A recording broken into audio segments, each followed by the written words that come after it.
On 9 April 1990, an odd deal was announced by American newspapers. Pepsi had signed a $3 billion barter with the Soviet Union.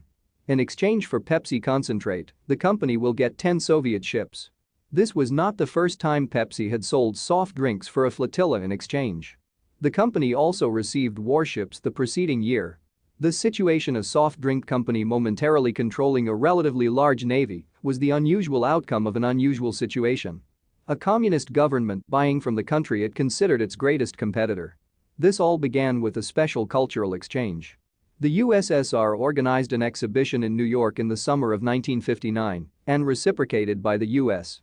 The American National Exhibition in Sokolniki Park, Moscow, featured American products. Cars, sculpture, fashion, and a whole American model home. Many displays and stands sponsored by well-established brands, including Disney, Dixie Cup Incorporated, IBM, and Pepsi. Lots of Russians got their first taste of Pepsi that month. Soviet dictator Nikita Khrushchev was one of those.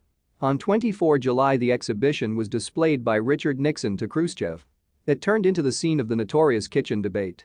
Nixon and Khrushchev, while standing in a mock-oven American kitchen, exchanged heated opinions about communism and capitalism. Nixon then took Khrushchev to a demonstration room, which only dispensed Pepsi Cola. Symbolically, two batches were offered at the booth. One mixed with American water, the other with Russian. This was organized by Pepsi director Donald M. Kendall, who told Nixon at the U.S. Embassy the night before that he had to get a Pepsi in Khrushchev's hand to show that the trip was worthwhile to Pepsi leaders. Nixon supplied. A photographer caught Nixon and Khrushchev together as a cup of Pepsi was sipped by the Soviet dictator. Kendall sits aside and pours another cup. Later, Khrushchev's son recalled that the first take on Pepsi by many Russians was that it tasted like shoe wax. The photo had been a victory for Kendall. He had major dreams for expanding the company, and he was catapulted up the ranks at Pepsi by the Khrushchev photo op. 6 years later, Kendall became CEO. The USSR was the land of opportunity for Kendall, and its goal was to open it up to Pepsi. He succeeded in 1972, winning a cola monopoly and locking Coca-Cola out until 1985. Cola syrup had begun to circulate through the Soviet Union, where it was distilled locally. This was a coup. The drink was the first capitalistic product available in the USSR. Pepsi had become a trailblazer. But one issue came up: money. Internationally, Soviet rubles were worthless, their value being calculated by the Kremlin.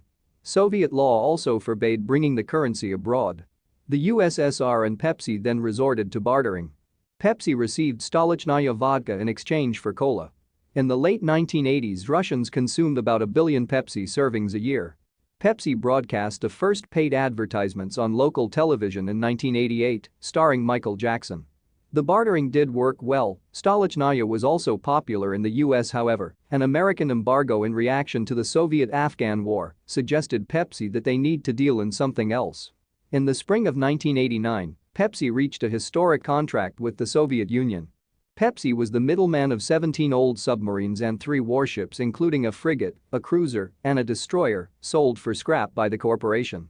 Pepsi also bought and leased new Soviet oil tankers or sold them in collaboration with a Norwegian firm. The firm, in exchange, could more than double the number of Pepsi plants in the Soviet Union. "We're disarming the Soviet Union faster than you are," Kendall quipped to Brent Scowcroft, President George H.W. Bush's national security advisor. Yet it was nothing compared to the $3 billion deal of the 1990s. It was the biggest transaction ever brokered between an American company and the Soviet Union, and Pepsi hoped it would spur further growth. Pepsi also introduced a Pizza Hut franchise, and the future was looking bright. Then, in 1991, the Soviet Union collapsed, taking the century offer from Pepsi with it.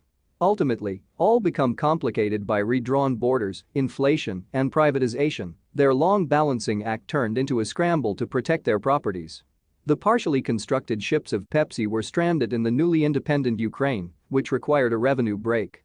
Kendall, who had retired afterwards, lamented that the Soviet Union was effectively out of operation. Pepsi pulled pieces of the deal back together for several months. But they had to negotiate with 15 nations instead of negotiating with a single state. Even worse, Coca-Cola entered the former Soviet Union violently, and Pepsi failed to retain his advantage. It sent a massive Pepsi model up to the Mir space station for a commercial, among other advertisement campaigns, and erected two iconic billboards over busy Moscow's Pushkin Square. Russia remains Pepsi's second market outside the US. Yet its revolutionary luster is fading. Pepsi had been around for so long that by contrast other sodas seem new. Coke beat out Pepsi as Russia's most popular cola after only a couple of years. And even the billboards over Pushkin Square descended in 2013. This is our story about Pepsi, the military superpower. If you liked it, please subscribe to our channel. Thank you.